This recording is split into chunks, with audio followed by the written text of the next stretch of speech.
अभी तो पहना गई हो। बहू जी, बड़ी अच्छी चूड़ियां हैं, सीधे बंबई से पार्सल मंगाया है। सरकार का हुक्म है, इसलिए नई चूड़ियां आते ही चली आती हूं। तो जाओ, सरकार को ही पहनाओ, मैं नहीं पहनती।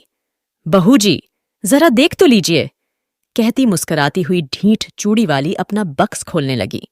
वह 25 वर्ष की एक गोरी छरहरी स्त्री थी। उसकी कलाई सचमुच चूड़ी पहनाने के लिए ढली थी। पान से लाल पतले पतले ओठ 2-3 वक्रताओं में अपना रहस्य छिपाए हुए थे। उन्हें देखने का मन करता, देखने पर उन सलोने अधरों से कुछ बोलवाने का जी चाहता है। बोलने पर हंसाने की इच्छा होती और उसी हंसी में शैशव का अल्हड़पन, यौवन की तरावट और प्रौढ़ की सी गंभीरता बिजली के समान लड़ जाती। बहू जी को उसकी हंसी बहुत बुरी लगती, पर जब पंजों में अच्छी चूड़ी चढ़ाकर उन्हें बीचों बीच कलाई में फंसाकर वह हंसते हुए कहती, एक पान मिले बिना यह चूड़ी नहीं चढ़ती, तब बहू जी को क्रोध के साथ हंसी आ जाती और उसकी तरल हंसी की तरी लेने में तन्मय हो जाती। कुछ ही दिनों से यह चूड़ी वाली आने लगी है। कभी कभी बिना बुलाए ही चली आती और ऐसे ढंग फैलाती कि बिना सरकार के आय निबटारा न होता। ये बहू जी को असहनीय हो जाता। आज उसको चूड़ी फंसाते देख बहू जी झल्लाकर बोली, आजकल दुकान पर ग्राहक कम आते हैं क्या? बहू जी, आजकल खरीदने की धुन में हूं, बेचती हूं कम। इतना कहकर कई दर्जन चूड़ियां बाहर सजा दी। स्लीपरों के शब्द सुनाई पड़े। बहू जी ने कपड़े संभाले, पर वह ढीठ चूड़ी वाली बालिकाओं के समान सिर टेढ़ा करके, यह जर्मनी की है, यह फ्रांसीसी है, यह जापानी है, कहती जाती थी। सरकार पीछे खड़े मुस्करा रहे थे। क्या रोज नई चूड़ियां पहनाने के लिए इन्हें हुक्म मिला है? बहू जी ने गर्व से पूछा। सरकार ने कहा, पहनो, तो इसमें बुरा क्या है? बुरा तो कुछ नहीं, चूड़ी चढ़ाते हुए कलाई दुखती होगी। चूड़ी वाली ने सिर नीचा किए कनखियों से देखते हुए कहा।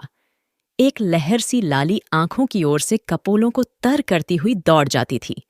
सरकार ने देखा, एक लालसा भरी युवती व्यंग कर रही है। हृदय में हलचल मच गई। घबरा कर बोले, ऐसा है तो न पहने। भगवान करें, रोज पहने।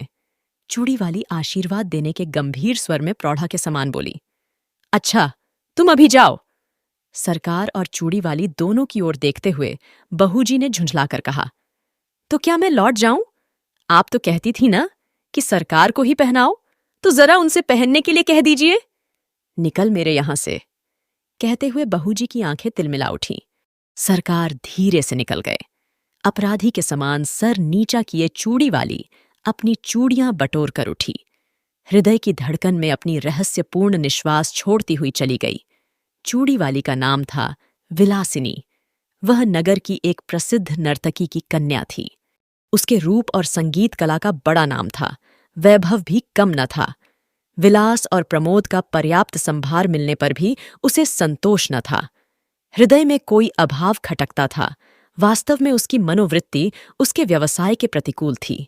किसी संभ्रांत परिवार की वधू बनने की अभिलाषा उसके हृदय में और दाम्पत्य सुख का स्वर्गीय स्वप्न उसकी आंखों में समाया था।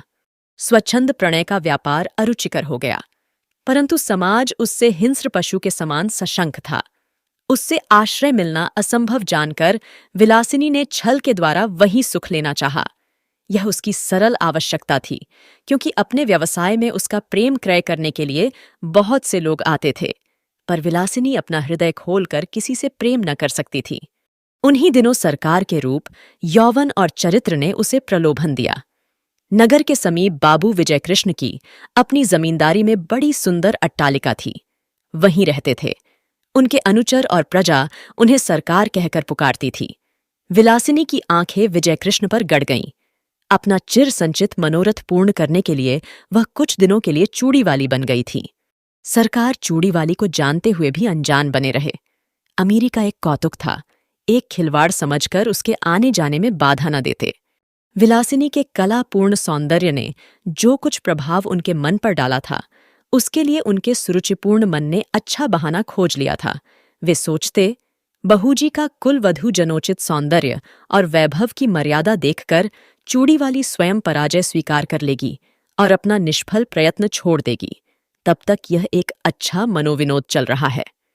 चूड़ी वाली अपने कौतूहलपूर्ण, कौशल में सफल न हो सकी थी, परंतु बहूजी के आज के दुर्व्यवहार ने प्रतिक्रिया उत्पन्न कर दी और चोट खाकर उसने सरकार को घायल कर दिया।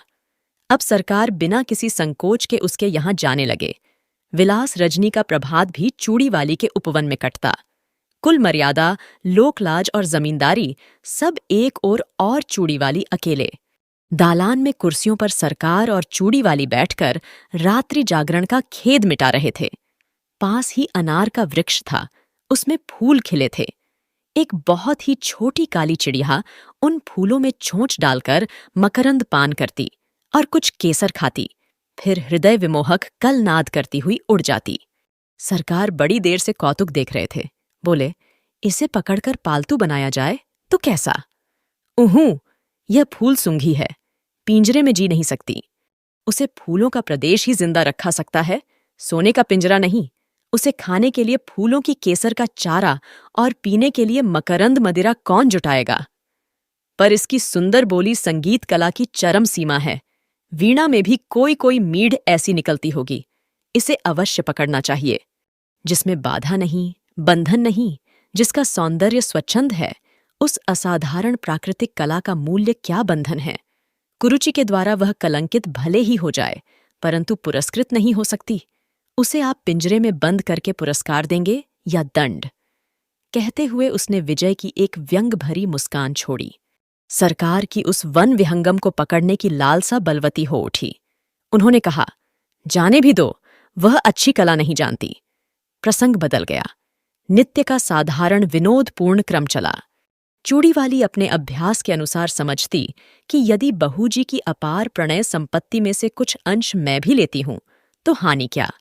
परंतु बहूजी को अपने प्रणय के एकाधिपत्य पर पूर्ण विश्वास था। वह निष्क्रिय प्रतिरोध करने लगीं। टीबी के भयानक आक्रमण से वह घुलने लगीं और सरकार वन विहंगिनी विलासिनी को स्वायत्त करने में दत्तचित्त हुए।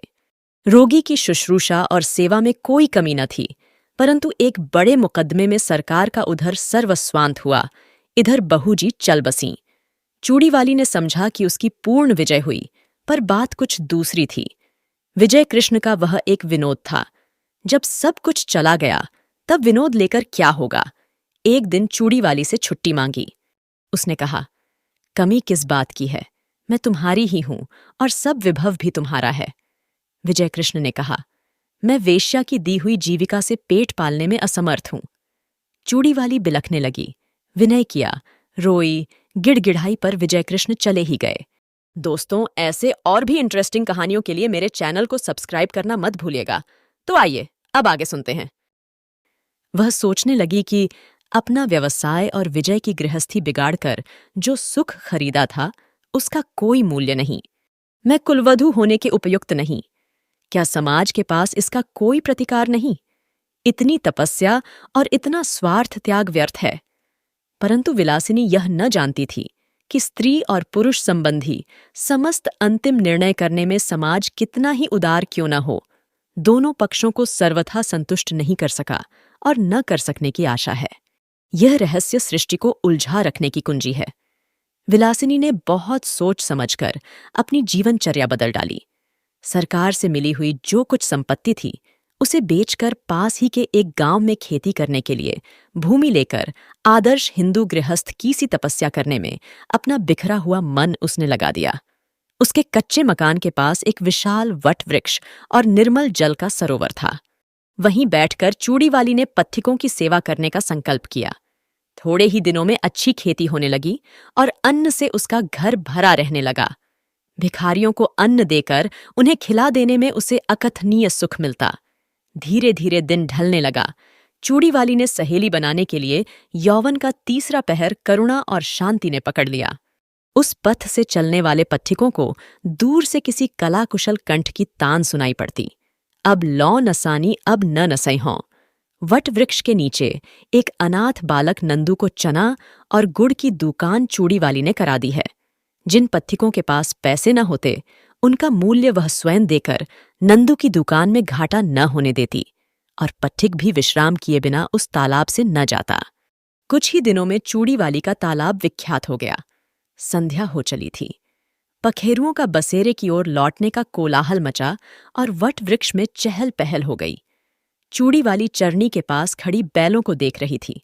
दालान में दीपक जल रहा था। अंधकार उसके घर और मन में बरजोरी घुस रहा था। कोलाहल शून्य जीवन में भी चूड़ी वाली को शांति मिली, ऐसा विश्वास नहीं होता था। पास ही उसकी पिंडुलियों से सिर रगड़ता हुआ कलुआ दुम हिला रहा था। सुखिया उसके लिए घर में से कुछ खाने को ले आई थी, पर कलुआ उधर न देखकर अपनी स्वामिनी से स्नेह जता रहा था। चूड़ी वाली ने हंसते हुए कहा, चल, तेरा दुलार हो चुका, जा खा ले। चूड़ी वाली ने मन में सोचा, कंगाल मनुष्य स्नेह के लिए क्यों भीख मांगता है? वह स्वयं नहीं करता, नहीं तो तृण विरुद्ध तथा पशु पक्षी भी तो स्नेह करने के लिए प्रस्तुत हैं। इतने में नंदू ने आकर कहा, माँ, एक बटोही बहुत थका हुआ अभी आया है। भूख के मारे वह जैसे शिथिल हो गया है। तूने क्यों नहीं दे दिया? लेता भी नहीं, कहता है तू बड़ा गरीब लड़का है, तुझसे न लूंगा।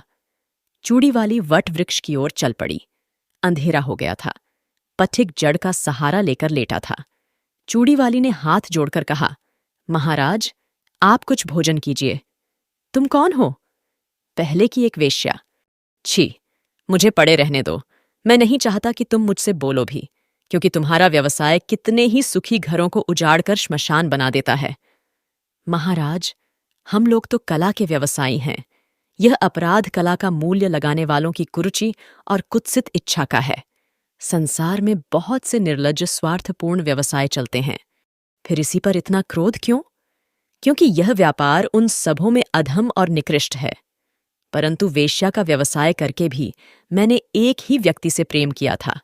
मैं और धर्म नहीं जानती, पर अपने सरकार से जो कुछ मुझे मिला उसे मैं लोक सेवा में लगाती हूं। मेरे तालाब पर कोई भूखा नहीं रहने पाता। मेरी जीविका चाहे जो रही हो, मेरे अतिथि धर्म में बाधा न दीजिए। पथिक एक बार ही उठकर बैठ गया और आंख गड़ाकर अंधेरे में देखने लगा। सहसा बोल उठा, चूड़ी वाली? कौन, सरकार? हां, तुमने शोक हर लिया। मेरे अपराधजनक तमाम त्याग में पुण्य का भी भाग था, यह मैं नहीं जानता। सरकार, मैंने गृहस्थ कुलवधू होने के लिए कठोर तपस्या की है। इन 4 वर्षों में मुझे विश्वास हो गया है कि कुलवधू होने में जो महत्व है वह सेवा का है, न कि विलास का। सेवा ही नहीं चूड़ी वाली, उसमें विलास का अनंत यौवन है, क्योंकि केवल स्त्री पुरुष के शारीरिक बंधन में वह पर्यवसित नहीं है। बाह्य साधनों के विकृत हो जाने तक ही उसकी सीमा नहीं। गृहस्थ जीवन उसके लिए प्रचुर उपकरण प्रस्तुत करता है, इसलिए वह प्रेय भी है और श्रेय भी है। मुझे विश्वास है कि तुम अब सफल हो जाओगी। मेरी सफलता आपकी कृपा पर है। विश्वास है कि अब इतने निर्दय न होंगे। कहते कहते चूड़ी वाली ने सरकार के पैर पकड़ लिए। सरकार ने उसके हाथ पकड़ लिए। यह कहानी यहीं खत्म होती है। और हाँ, अगर आप कोई अपने पसंद की कहानी सुनना चाहते हैं तो कमेंट में जरूर बताइए, मैं कोशिश करूंगी। और प्लीज लाइक और सब्सक्राइब करना मत भूलिएगा। सुनने के लिए धन्यवाद।